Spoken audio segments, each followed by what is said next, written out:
Myself Rashmi Malik. I am going to continue with the next topic, that is the pituitary disorder. तो इससे पहले हमने pituitary gland के बारे में पढ़ा था. Now we are talking about its disorders कि क्या क्या disease cause हो सकती है अगर कोई भी हार्मोन है जो pituitary gland से secrete हो रहा है, if it is secreted in more amount or if it is secreted in less amount. So what will be its effects? So starting with that, pituitary disorders. Now we are talking about the first one, that is the dwarfism.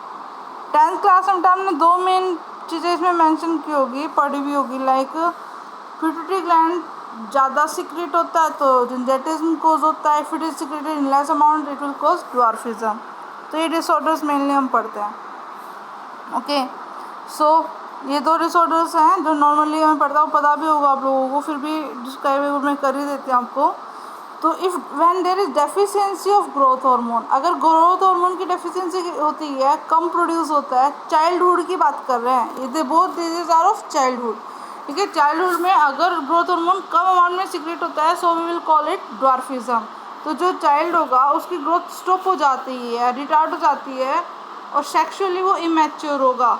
अब कभी भी हम देखते हैं कि एक ही class में बहुत सारे बच्चे हैं, तो बहुत सारे बच्चों की ऑलमोस्ट सिमिलर हाइट है, लेकिन उनमें से कुछ बच्चे बहुत ही स्मॉल रह जाते हैं, स्मॉल हाइट उनकी रह जाती है. तो किस वो डिसऑर्डर होगा, दैट विल बी ड्वार्फिज्म, क्योंकि उनमें वो ग्रोथ हार्मोन उतना नहीं बन पाया जितना बाकी उसके एज ग्रुप के बच्चों में बन रहा है. तो जो ड्वार्फिज्म है that is due to deficiency of growth hormone. अगर ग्रोथ हार्मोन कम प्रोड्यूस हो रहा है तो जो ग्रोथ है वो स्टॉप हो जाती है. तो अब नॉर्मल ग्रोथ एक तरह से होती है और वो सेक्सुअली इमेच्योर भी नहीं होता. So next disorder जिंजेटिज्म. जिंजेटिज्म क्या होगा, ये ड्वार्फिज्म का अपोजिट होता है. ड्वार्फिज्म होता है due to deficiency of growth hormone and this occur due to excess of growth hormone from childhood. अगर चाइल्डहुड में ग्रोथ हार्मोन एक्सेस में प्रेजेंट होता है, एक्सेस में बन जाता है, तो उसे जिंजेटिज्म होता है.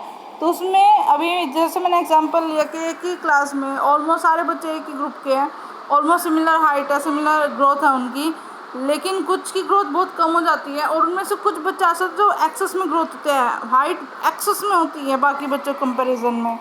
ठीक है, तो उनकी जो लिम्स हम वर्ड यूज़ करते हैं फॉर लेग्स एंड हैंड्स.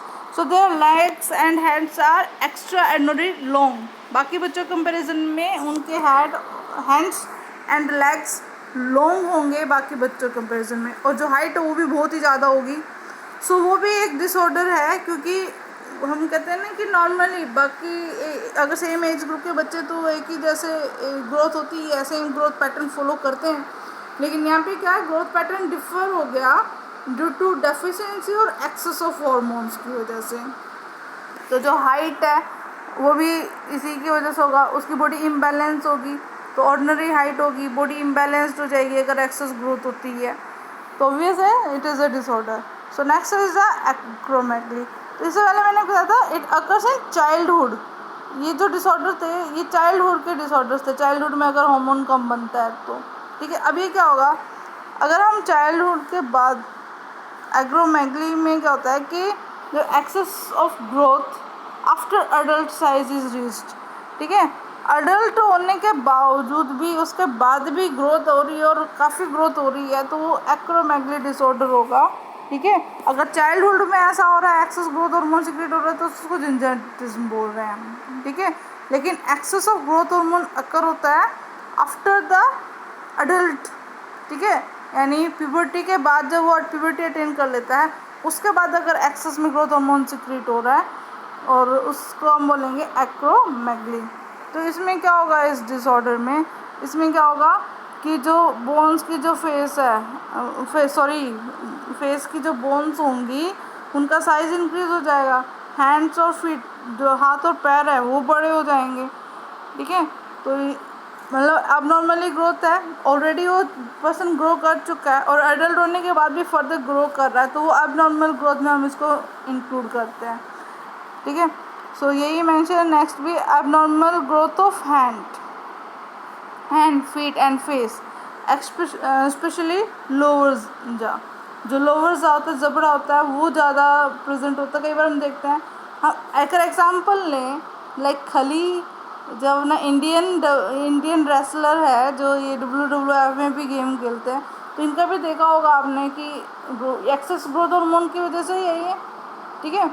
यानी बाद में भी ग्रोथ हार्मोन ज़्यादा अमाउंट में सीक्रेट हुआ है तभी इतनी ग्रोथ हो गई उस पर्सन की, बाकी से वो अलग है तो उतनी उनकी बॉडी भी बैलेंस नहीं होगी जितनी बाकी लोग उनके एज के लोग अपनी बॉडी को बैलेंस कर पाते हैं। उनका लोअर जा भी आप लोगों ने देखा होगा वो कैसा होता है, तो ये अबनॉर्मल ग्रोथ में हम इंक्लूड करते हैं।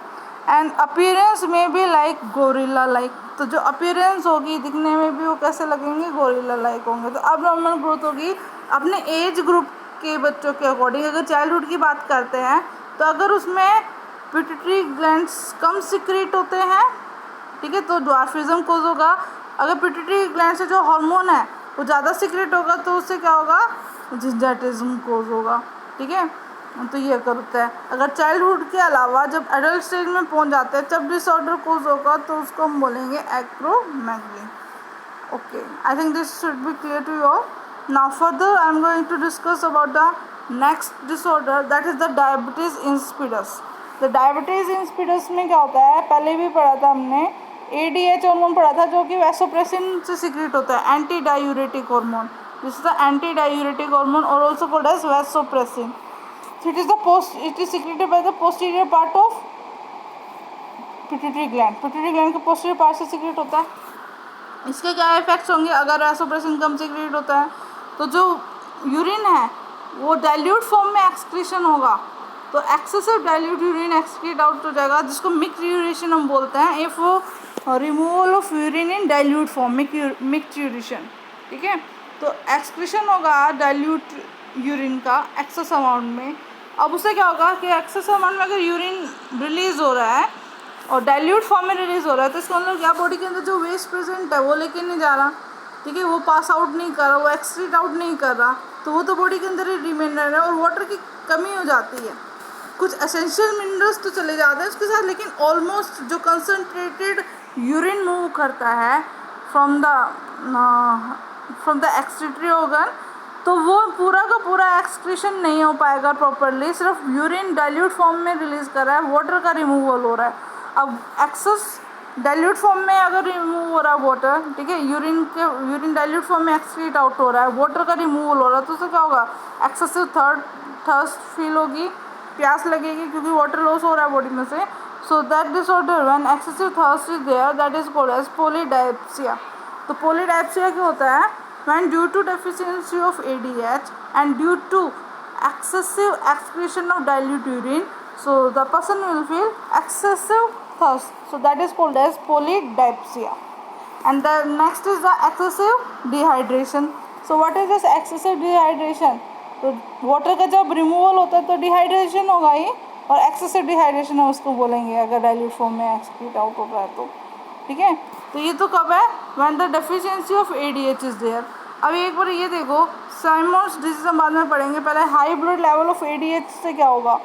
यहाँ पे तो हमने पढ़ा if level of ADH is low and when there is high level of ADH in the blood के अंदर अगर एंटी डायूरेटिक हार्मोन ज़्यादा सीक्रेट होता है तो व्हाट विल हैपन, ठीक है, व्हाट विल हैपन, सो जो प्लाज्मा के अंदर जो सोडियम प्रेजेंट है वो एक्सक्रीट आउट होगा।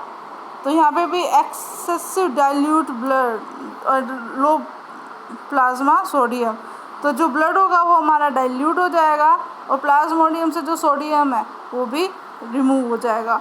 तो जो सोडियम आयन होता है वो इम्पोर्टेंट होता है, सोडियम और पोटेशियम पंप पढ़ेंगे नेक्स्ट जब हम कोई चैप्टर पढ़ेंगे उसमें आएगा 2-3 जगह सोडियम पोटेशियम पंप। ये दो आयंस बहुत इंपॉर्टेंट होते हैं हमारे बॉडी के अंदर, जो हमारी बॉडी की फंक्शनिंग के लिए भी रिस्पॉन्सिबल होते हैं, sodium ion as well as potassium ion. तो सोडियम आयन की कंसनट्रेशन कम हो जाती है इसमें, तो इवन नर्व इम्पल्स भी जो होता है वो भी सोडियम और पोटेशियम हेल्प करते हैं उसमें नर्व इम्पल्स को कंटिन्यू करने के लिए। So next is the Simons disease.